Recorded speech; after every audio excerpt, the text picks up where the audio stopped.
شافع مشفع وماحل مصدق من جعله امامه قاده الى الجنہ ومن جعله خلف ظهر ساقه الى النار۔ جابر بن عبداللہ رضی اللہ تعالیٰ عنہ سے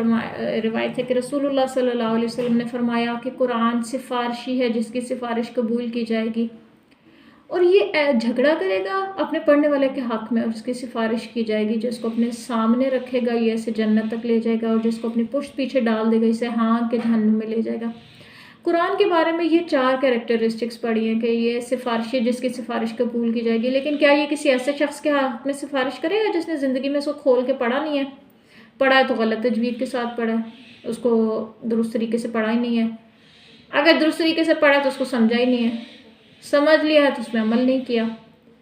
اور دوسرے نمبر پہ کیا ہے، پڑھنے والے کے حق میں جھگڑا کرے گا، تو اوبویسلی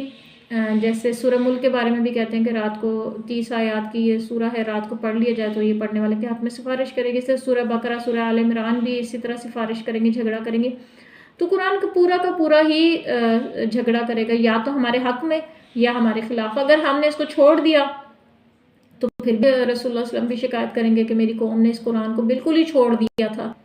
تو ہمارے خلاف بھی سفارش کر سکتا ہے، اس کی سفارش اور اس کی بات کی تصدیق کی جائے گی۔ پھر جس کو اپنے سامنے رکھے گا، اب سامنے رکھنے سے لوگ اس کو لٹرلی لیتے ہیں کہ کتاب کو، قرآن کو کھول کے مصحف کو سامنے رکھیں گے تو ٹھیک ہے، پشت ہو گئی تو گناہ ہوگا، ایسا کچھ نہیں ہے۔ یعنی کہ قرآن کی طرف بیک کر کے بیٹھنا از ناٹ دا کیس، بلکہ کیا ہے بات، اصل کیا ہے کہ زندگی کے ہر معاملے میں اس کو اپنا پیش رو بنانا، اپنا گائیڈ بنانا، ہر چیز کا فیصلہ، اپنے کاروبار کیا کرنا ہے، ہم نے کپڑے کیسے پہننے، ہم نے بات چیت کیسے کرنی ہے، ہم نے خاندان میں کیسے رہنا ہے، ہم نے اپنے سوشل سیٹ اپ میں اپنے پیئر گروپ کے ساتھ کیا رہنا ہے، ہمارے جہاں ہم باہر نکلتے ہیں ہم لوگوں کے ساتھ ڈیل کرتے ہیں، ہماری بینکنگ، ہمارا فائنانس، ہماری شادیاں، ہمارے کسٹمز، ٹریڈیشنز، ہر چیز قرآن کی روشنی میں، حدیث کی روشنی میں۔ تو جو اس کو اپنے سامنے رکھے گا اور جس کو پشت پیچھے ڈال دے، پشت پیچھے ڈالنا کیا ہے کہ انسان حج بھی کر لے اور سود بھی کھا لے، اور نمازیں بھی 5 وقت پڑھے، اور بینک میں پیسے ڈپازٹ کیے ہوئے منافع بھی آتا جا رہا ہے، سود بھی لے رہے ہیں، نمازیں بھی پڑھ رہے ہیں، استغفار بھی پڑھ رہے ہیں، ساتھ ساتھ ناچتی گاتی لڑکیاں بھی دیکھ رہے ہیں، تو اسی طرح سے حج بھی کیے ہوئے ہیں، عمرے بھی کیے ہوئے ہیں، ساتھ ساتھ اسمگلنگ بھی کرتے ہیں۔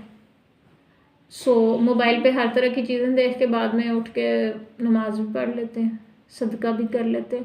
تو یہ پشت پیچھے ڈالنا ہے، اور یہ منافقت ہے، کچھ اس طرح کی منافقت، یہ ڈبل چیز کے اللہ کی بھی مان لی، ابلیس کی بھی مان لی۔ تو جو پشت پیچھے ڈال دے گا اپنی زندگی میں، مثال کے طور پہ شادی میں ہم نے خوب مہندی مائی